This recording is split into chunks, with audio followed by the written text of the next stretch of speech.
शुक्रवार व्रत कथा। धार्मिक ग्रंथों में शुक्रवार का दिन संतोषी माता की पूजन के लिए निर्धारित है। अत्यंत ही सरल, आसानी से प्रसन्न होने वाली संतोषी माता का व्रत हर तरह से गृहस्थी को धन धान्य, पुत्र, अन्न, वस्त्र से परिपूर्ण रखता है। माँ अपने भक्तों को हर कष्ट से बचाती है। आइए सुनते हैं शुक्रवार व्रत कथा। पौराणिक कथा के अनुसार एक बुढ़िया के 7 बेटे थे। 6 बेटे कमाते थे और 7वां बेटा नहीं कमाता था। बूढ़ी माँ कमाने वाले बेटे के लिए भोजन बनाकर उन्हें खिलाती और बची हुई जूठन 7वें बेटे को दे दिया करती थी। बेटे को यह बात पता नहीं थी। उसकी पत्नी ने जब उसे ये बात बताई तो उसे विश्वास नहीं हुआ। छुपकर देखा तो उसे पता चला कि यह सच था। उसे बड़ा दुख हुआ। एक दिन जब माँ ने खाने पे बुलाया तो उसने बोला कि मैं खाना नहीं खाऊंगा, परदेश जाकर कमाई करूंगा। माँ बोली, कल जाता है तो आज ही चला जा। ये सुनकर वो तुरंत घर से निकल गया। रास्ते में पत्नी से मिला। वो गोबर से कंडे बना रही थी। बोला, मैं परदेश जा रहा हूँ, कुछ समय बाद लौटूंगा। तुम अपना धर्म का पालन करते हुए ध्यान से रहना। वो बोली, आप मेरी चिंता ना करें, मुझे भूलना मत और मुझे अपनी कोई निशानी दे दो। उसे देखकर मैं समय बिता लूंगी। उसने उसे अपनी अंगूठी दे दी और चल पड़ा। एक बड़े शहर में बड़ी दुकान देखकर उसने काम मांगा। वहां जरूरत थी, इसलिए सेठ ने उसे काम पर रख लिया। उसने दिन रात मेहनत की और सेठ उसे तरक्की देता गया। कुछ ही समय में अपनी मेहनत और लगन से उसने सेठ का विश्वास इतना जीत लिया कि सेठ ने उसे अपना पार्टनर बना लिया। कुछ समय बाद सारा काम उसे सौंपकर सेठ यात्रा पर निकल गए। अब वो खुद बड़ा सेठ बन चुका था। उधर उसकी पत्नी पर बड़े जुल्म हो रहे थे। घर के सभी लोग उससे दिन भर काम कराते, जंगल में लकड़ी काटने भेजते, भूसे की रोटी खाने को देते, नारियल के कटोरे में पानी पिलाते। एक दिन जंगल जाते वक्त उसने रास्ते में कुछ औरतों को संतोषी माता का व्रत करते देखा। कथा कहते सुना। उसने पूछा कि ये व्रत कैसे रखते हैं और इसे करने से क्या होता है। उनमें से एक औरत ने बताया, यह संतोषी माता का व्रत है। इससे करने से दरिद्रता मिटती है, मन की चिंता दूर होती है, कुंवारों को मनपसंद जीवन साथी मिलता है, रोग दूर होते हैं, हर प्रकार का सुख प्राप्त होता है। इसे करने के लिए अपनी सुविधा और शक्ति के अनुसार गुड़ चना खरीद लेना, हर शुक्रवार व्रत करना और कथा कहना या सुनना। जब तक कार्य सिद्ध नहीं हो जाता, बिना क्रम तोड़े व्रत करना। कथा सुनने वाला कोई ना मिले तो दीपक को सामने रखकर कथा कहना। कार्य सिद्ध होने पर उद्यापन करना। 8 लड़कों को भोजन कराना। लड़के परिवार के ही हो तो अच्छा, नहीं तो पड़ोस से भी बुला सकते हैं। भोजन करवाकर केला आदि फल देकर विदा करना, पर खट्टे फल नहीं देना। उस दिन घर में कोई खटाई ना खाए।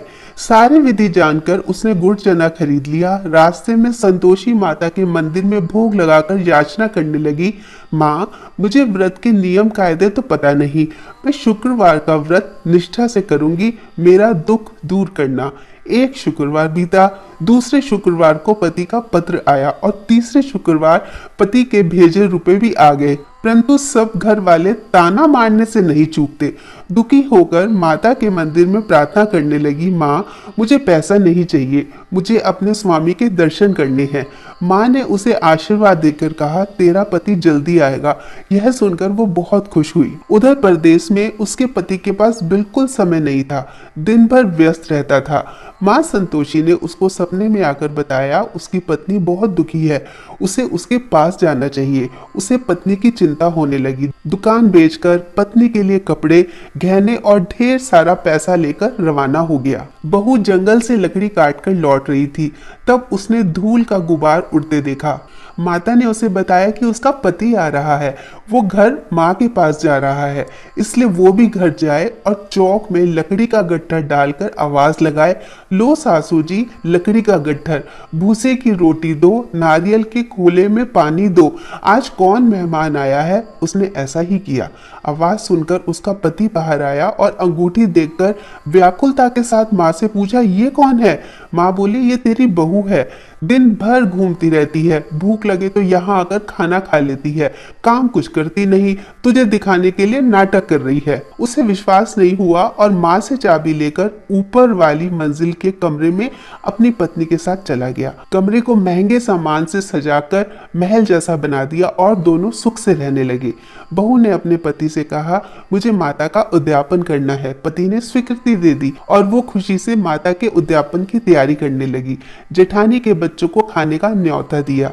उनका उद्यापन बिगाड़ने के लिए जेठानी ने बच्चों से कहा कि तुम खटाई मांगना। बच्चों ने वैसा ही किया, पर उसने खटाई देने से मना कर दिया तो बच्चों ने पैसे मांगे तो उसने दे दिए। बच्चों ने खटाई खरीद के खा ली। माता क्रुद्ध हो गई। सिपाही आए और उसके पति को अपने साथ ले गए। जेठानी बोली, चोरी करके पैसे इकट्ठे किए हैं इसलिए सिपाही पकड़कर ले गए। बहू रोती बिलखती माता के मंदिर में गई। माँ ने कहा, तुझसे भूल हुई है, यह उसी का परिणाम है। बहू क्षमा मांगकर बोली, मैं फिर से उद्यापन करूंगी और अब ऐसी भूल नहीं होगी। मेरे पति को वापस बुला लाओ। माता ने कहा, वो रास्ते में आता हुआ मिल जाएगा। उसका पति रास्ते में मिल गया। वो कहने लगा, इतना धन कमाया है ना, उसका टैक्स भरने गया था। सिपाही इसी कारण आए थे। बहू ने चैन की सांस ली। शुक्रवार आने पर फिर से उद्यापन की तैयारी कर ली। इस बार जेठानी के बच्चों को नहीं बुलाया। पंडित के बच्चों को बुलाकर प्रेम पूर्वक भोजन कराया और केले देकर विदा किया। माता बहुत प्रसन्न हुई। कुछ समय बाद उसे बहुत सुंदर पुत्र प्राप्त हुआ। पुत्र को लेकर वो रोजाना माता के मंदिर जाती थी। एक दिन माता ने सोचा, आज मैं इसके घर जाकर देखती हूँ। माता ने भयानक रूप अपनाया। गुड़ और चने से सना मुंह, सूंड जैसे होठ जिन पर मक्खियां भिन भिना रही थी। दहलीज पर पांव रखते ही उसकी सास चिल्लाने लगी, अरे देखो, कोई चुड़ैल आ गई, इसे भगाओ नहीं तो किसी को खा जाएगी। घर के सब लोग डर गए और चिल्लाने लगे। घर के खिड़की दरवाजे बंद कर दिए गए। छोटी बहू देखते ही पहचान गई और प्रसन्न होकर बोली, आज मेरी माताजी मेरे घर आई हैं। सास से बोली, माँ जी डरो मत, ये वही संतोषी माता जी हैं, मैं जिनकी पूजा करती हूँ, जिनका व्रत रखती हूँ। यह कहकर उसने घर के सब खिड़की दरवाजे खोल दिए और सभी लोग माँ के चरणों में गिर गए। कहने लगे, माँ हम अज्ञानी हैं, आपका व्रत भंग कर कर हमने जो अपराध किया है उसके लिए हमें क्षमा करें। माँ ने सभी को क्षमा करके कुशल मंगल का आशीर्वाद दिया और प्रेम पूर्वक रहने की सीख दी। सब आनंद से रहने लगे। बहू को जैसा फल दिया, संतोषी माँ वैसा ही फल सभी को दे। बोलो संतोषी माता की जय।